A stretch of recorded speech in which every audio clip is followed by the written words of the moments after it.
Duck and Percy enjoy their work at the harbor, pulling and pushing cars full of cargo to and from the quay. But one morning, the engines were exhausted. The harbor was busier than ever.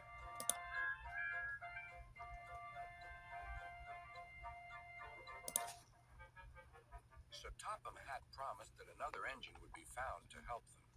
Huh, it's about time, said Percy. I ache so much I can hardly get my wheels to move, agreed Duck. They waited for the engine to arrive. It came as a shock when he did. Good morning, squirmed Diesel in his oily voice.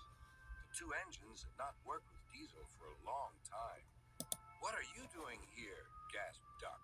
Your worthy Sir Topham Hatt sent me. I hope you are pleased to see me again. I am to shunt some dreadfully tiresome cars.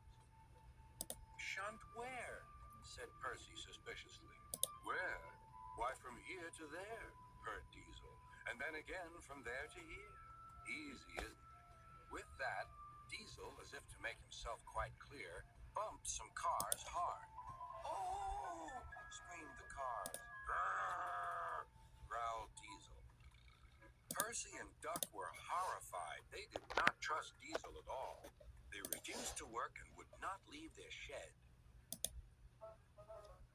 Sir Topham Hatt was enjoying his tea and iced bun when the telephone rang. So there's trouble in the harbor yard? I'll be there right away. Diesel was working loudly and alone. Cargo lay on the quay. Ships and passengers were delayed.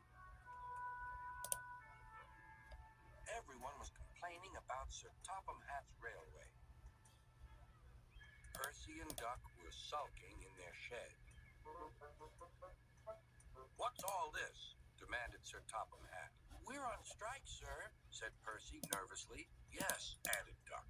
Beg pardon, sir, but we won't work with Diesel, sir. You said you sent him packing, sir. I have to give Diesel a second chance, replied Sir Topham Hatt. I'm trying to help you by bringing Diesel here. Now you must help me. He was the only engine available. Percy and Duck went sadly back to work. Next morning, things were no better. Diesel's driver had not put his brakes on properly, and Diesel started to move. He went bump straight into Percy. Wake up there, Percy, scowled Diesel. You have work to do. He didn't even say he was sorry to Percy. Later, Diesel bumped the car so hard that the loads went everywhere. What will Sir Topham Hatt say? Gasped Percy. He won't like it, said Duck. So who's going to tell him, I wonder? Two goody-goody tattletales like you, I suppose? Percy and Duck did not want to be tattletales, so they said nothing. Diesel, thinking he could get away with his bad behavior, was ruder than ever. Next day, he was shunting freight cars full of china clay. He banged the cars hard into the buffers, but the buffers weren't secure. The silly cars were sunk. Sir Topham Hatt heard the news.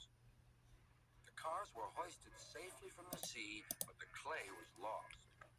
Sir Topham Hatt spoke severely to Diesel. The harbor master has told me everything. Things worked much better here before you arrived. I shall not be inviting you back. Now, Duck and Percy, I hope you won't mind having to handle the work by yourselves again. Oh, no, sir. Yes, please, sir, replied the engines. Whistling cheerfully, they puffed back to work while Diesel sulked slowly away.